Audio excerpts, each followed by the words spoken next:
Kid. Salut, c'est Charles Dran avec l'équipe dans 5 minutes. On s'intéresse aux sciences, à l'histoire et à l'actualité. Aujourd'hui, on parle des toutous, l'ourson en peluche.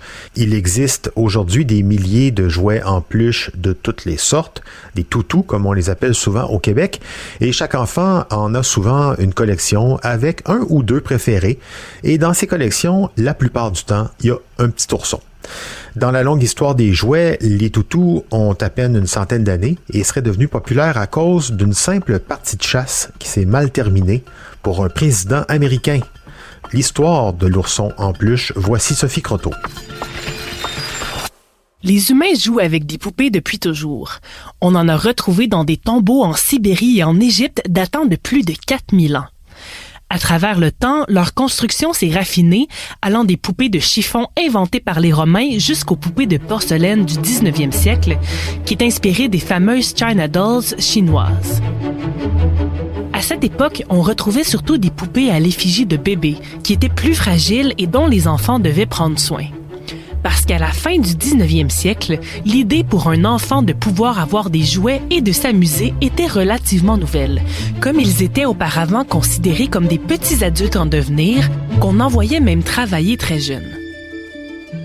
C'est à l'Allemande Margaret Steiff qu'on doit l'idée des premiers animaux en peluche. Au départ, cette couturière avait commencé à fabriquer en 1880 des pelotes d'épingles en forme d'éléphant, remplies de copeaux de bois pour les couturières comme elle. Mais à sa grande surprise, ces éléphants deviennent aussi populaires auprès des enfants et elle se met donc à vendre des animaux rembourrés qui sont plus solides et amusants que les poupées trop fragiles. C'est un franc succès et Steiff commence une production industrielle d'animaux en peluche de toutes sortes. Quelques années plus tard, en 1903, son neveu dessine un prototype d'ours en peluche qui entre en production et dont on envoie des caisses de l'autre côté de l'Atlantique, à New York. Les ventes de l'ourson explosent sans qu'ils comprennent pourquoi.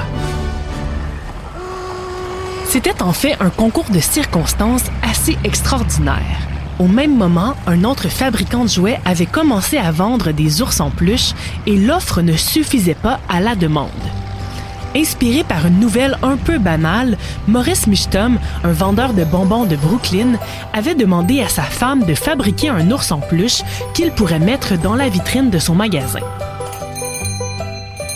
Comme beaucoup d'Américains, il avait vu une caricature de Clifford K. Berryman dans le Washington Post qui riait des vues progressistes du président Roosevelt en le dépeignant en train de protéger un ours noir. Cette caricature était tirée d'un incident arrivé en novembre 1902 quand Theodore Roosevelt, surnommé Teddy à son grand désarroi, était parti faire un grand voyage de chasse au Mississippi pour tuer un ours noir, mais sans arriver à en trouver. Ses compagnons de chasse avaient alors trouvé un vieil ours qu'ils avaient blessé et attaché à un arbre pour que le président puisse l'abattre, ce qu'il avait refusé de faire sous prétexte que ce ne serait pas honorable. Mais lorsque Michtom met le fameux ourson dans sa vitrine, des dizaines de passants lui demandent de l'acheter. Soucieux de bien faire, il écrit au président pour lui demander l'autorisation de vendre l'ours sous le nom de Teddy's Bear ou l'ours de Teddy, qui accepte sans se douter qu'il deviendrait populaire. Michtom et sa femme en vendent tellement qu'ils décident d'ouvrir une usine, la Ideal Toy Company, qui fabrique des milliers d'oursons pour les Américains qui veulent tous leur propre Teddy Bear. Au même moment, les cargaisons de peluches de Steiff arrivent de l'Allemagne et les oursons sont donc sur toutes les tablettes. L'année suivante, le président l'utilise même pour la campagne de réélection du Parti républicain, ce qui ne fait que gonfler ses ventes. Mais des critiques apparaissent dans les médias et dans les églises qui soutiennent qu'il n'est pas bon pour les petites filles de jouer avec autre chose que des poupées de bébés, au risque de ne pas assez nourrir leur instinct maternel et de leur enlever le désir d'avoir éventuellement des enfants. Heureusement, ce n'est pas assez pour affecter la popularité de l'ours qui se retrouve dans plusieurs valises de soldats pendant les 2 guerres mondiales. Comme beaucoup d'Américains et d'Européens, un certain Britannique du nom d'Alan Milne offre en 1921 un ourson à son fils d'1 an, ce qui l'inspirera quelques années plus tard à écrire le fameux récit de Winnie the Pooh. Pendant longtemps, les oursons sont raides et rugueux parce qu'ils sont en fait faits de laine remplie de retailles de coton ou d'autres matériaux. Ce n'est que dans les années 80, quand des compagnies japonaises développent des polyesters plus souples, qu'on voit apparaître des toutous plus doux. Aujourd'hui, ils sont donc bien moins remplis et peut-être moins résistants, mais bien plus réconfortants.